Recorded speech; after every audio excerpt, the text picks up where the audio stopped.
संस्कारी बेटी। शालिनी की उम्र लगभग 28 साल की हो चुकी थी, लेकिन अभी तक उसकी शादी नहीं हुई थी। शालिनी के मम्मी पापा सरला और महेश जी ने कभी उसकी शादी के लिए कुछ ज्यादा कोशिश भी नहीं की। शाली मन ही मन चाहती थी कि दूसरी सहेलियों की तरह उसका भी घर बस जाए, लेकिन वो अपने मम्मी पापा से ये बात कहती भी तो कैसे कहती। माँ जानती है, मेरी सहेली है ना शीतल, उससे बेटी हुई है, बड़ी प्यारी बच्ची है उसकी। अरे ये तो बहुत अच्छी बात है। उसकी शादी भी तो 4 साल पहले हो गई थी ना। अब क्या करें बेटा, चाहते हैं तो हम भी यही है कि तुम्हारी शादी हो जाए, लेकिन कोई अच्छा लड़का मिलता ही नहीं। कोई बात नहीं मम्मी पापा, मैं जानती हूँ आप मेरे लिए बहुत अच्छा रिश्ता ढूंढना चाहते हैं। अभी मेरी इतनी उम्र भी तो नहीं हुई है। अच्छा शालिनी बेटा, क्या है ना, मेरे पास नई साड़ी नहीं है और मुझे किटी पार्टी में जाना था, तो इस महीने तेरी तनख्वाह आ जाए तो एक नई साड़ी दिलवा देना बेटा। और बेटा मेरा मोबाइल भी थोड़ा पुराना हो गया है, 6 महीने से इसी को काम में ले रहा हूँ। एक नया मोबाइल ला देना बेटा। हाँ हाँ मम्मी पापा। और माँ, आप तनख्वाह की चिंता क्यों करती हैं? साड़ी तो मैं आपको कल ही दिलवा दूंगी। और रही बात आपकी मोबाइल की, तो मैं आज शाम को ही ऑफिस से लौटते वक्त ले आऊंगी। अरे भगवान सबको तुम्हारे जैसी बेटी दे, कितना ध्यान रखती है अपने मम्मी पापा का। पापा, आज आप दुकान नहीं जा रहे हैं क्या? वो क्या है ना बेटा, मेरे सर में जरा दर्द हो रहा है, इसलिए आज दुकान जाने का मन नहीं है। पापा दवाई ले लीजिए और अगर हो सके तो चले जाइए। इस तरह दुकान बंद रहेगी तो ग्राहक आना बंद कर देंगे ना। अरे बेटा तेरे पापा की अब उम्र हो चली है और तू है ना हमारी कमाऊ बेटी, इतनी अच्छी नौकरी करती है, हमारा ख्याल रखती है, तेरे पापा को चिंता करने की क्या जरूरत भला है? ठीक है पापा, आप अपना ध्यान रखिए। मैं ऑफिस से लौटते वक्त आपका फोन ले आऊंगी। और माँ, आपकी साड़ी हम कल लेकर आएंगी। शालिनी के जाने के बाद क्या करे, शालिनी के लिए सच में कोई लड़का ढूंढकर उसकी शादी करवानी है क्या? अरे पागल हो गई हो क्या? वो शादी करके इस घर से चली गई तो हमारे खाने के लिए पैसे कहाँ से आएंगे? जानती हूँ वैसे भी आपको ना दुकान पर जाने में, काम करने में आलस आता है, अच्छे से पहचानती हूँ आपको। हाँ तो क्या हुआ, बेटी नौकरी करती है, जब बच्चे माँ बाप की कमाई पर मजाक कर सकते हैं तो क्या माँ बाप बच्चों की कमाई पर थोड़े दिन चैन से जी नहीं सकते? अरे वो तो हम जी रहे हैं ना, देखा ना हमारी बेटी एक ही बार में हमें मोबाइल और साड़ी दिलाने के लिए कैसे फट से तैयार हो गई। एक दिन सरला की एक पड़ोसन अपने भतीजी का रिश्ता लेकर सरला के घर आती है। सरला बहन, ये मेरा भतीजा है प्रशांत, इसके लिए रिश्ता ढूंढ रही थी बहुत दिन से। अचानक से तुम्हारी बेटी का ख्याल आया। इतनी सुंदर और अच्छी नौकरी वाली लड़की है, मुझे तो बहुत पसंद है। अरे तुम्हारे पसंद करने से क्या होता है, मेरी बेटी को भी तो तुम्हारा भतीजा पसंद आना चाहिए ना। हाँ, ऐसे थोड़ी ना कि तुम्हें हमारी लड़की पसंद आ गई और हमने रिश्ता कर दिया। मेरा भतीजा बहुत बड़ी कंपनी में जॉब करता है। अंकल जी, मैंने आपकी बेटी को देखा है और वो मुझे बहुत पसंद है। हाँ तुम्हें तो पसंद है, लेकिन हमें भी तो उससे एक बार पूछना पड़ेगा ना। तो बुलाइए ना शालिनी को, उससे पूछ लेते हैं कहाँ है वो। ऑफिस गई है और उसको आने में अभी देर लगेगी। लेकिन तभी शालिनी ऑफिस से आ गई। ये लीजिए, शालिनी भी आ गई। अब आमने सामने ही बात कर लेते हैं। आओ आओ शालिनी बेटा, इससे मिलो। मेरा भतीजा प्रशांत प्राइवेट कंपनी में अच्छी जॉब करता है। अब बेटा तुम्हें ये लड़का पसंद है क्या? देखो बेटा, सोच समझ कर हाँ करना, तुम्हारे ऊपर कोई जबरदस्ती नहीं है।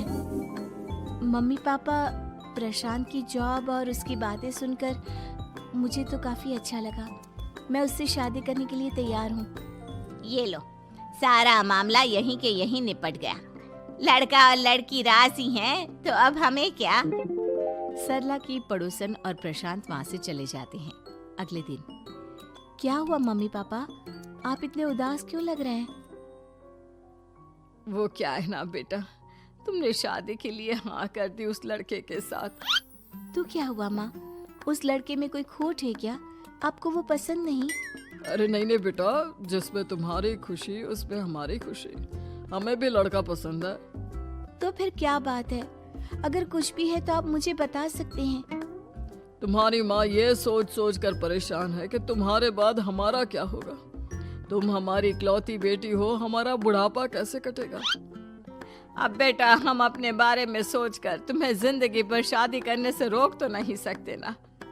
जाओ, तुम अपनी जिंदगी में खुश रहो, हमारा क्या है, जैसे तैसे जी लेंगे। हाँ, बात तो सही है बेटा। कैसे भी करके मैं दुकान का काम कर लूंगा। तुम और प्रशांत शादी करके खुश रहो। अपने माँ बाप की बात सुनकर शालिनी काफी दुखी हो जाती है। उसे लगने लगता है कि वाकई में उसकी शादी हो जाने के बाद उसकी माँ और बाप का ख्याल कौन रखेगा।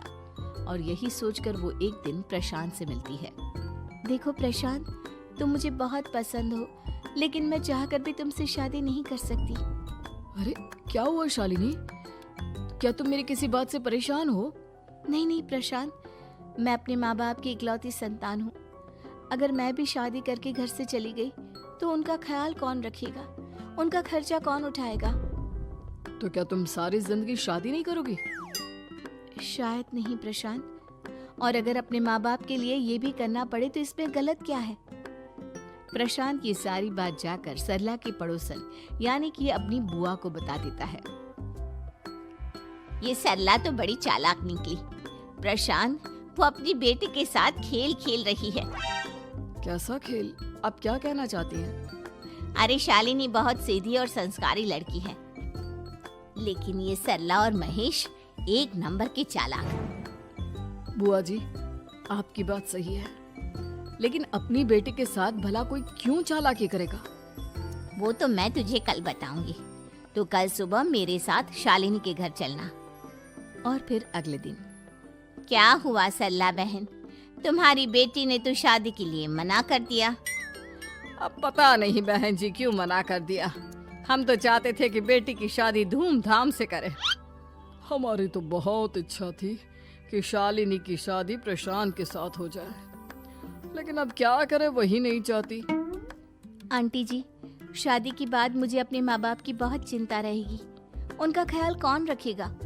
और इसलिए मैं प्रशांत तो क्या, किसी से भी शादी नहीं करना चाहती। अंधी हो गई हो क्या माँ बाप के प्यार में? पहले जरा अपने माँ बाप से सच तो पूछ लो। कैसा सच?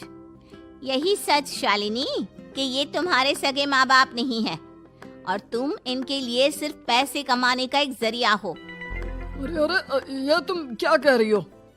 सच ही तो कह रही हूँ भाई साहब। अब सीधे सीधे अपनी बेटी को अपनी सच्चाई बताओगे या फिर मैं कोई दूसरा तरीका निकालूं? हमें माफ कर दो शालिनी। वो क्या है ना, हमारी कोई औलाद नहीं थी और जब तुम छोटी थी तो हमने तुम्हें गोद ले लिया था। तो इस नाते तो मैं आपकी बेटी ही हुई ना। लेकिन तुम्हें गोद लेने का हमारा सिर्फ एक ही मकसद था कि बड़ी होकर तुम नौकरी करो और हमारे लिए पैसे कमाओ, क्योंकि तुम्हारे पापा को काम करने में बहुत आलस आता है। और ये सच है कि हम ही नहीं चाहते थे कि तुम्हारी कभी भी शादी हो। कोई बात नहीं मम्मी पापा, आपने मुझे गोद लिया, पाल पोस कर बड़ा किया। भले ही उसके पीछे आपका कोई भी इरादा सही, लेकिन मैं आपकी बेटी हूँ। शादी तो मैं प्रशांत के साथ कर लूंगी, लेकिन उसके बाद भी जिंदगी भर आप दोनों का ख्याल रखूंगी। शालिनी की बातें सुनकर सरला और महेश को अपनी गलती का एहसास होता है और वो उससे माफी मांगते हैं।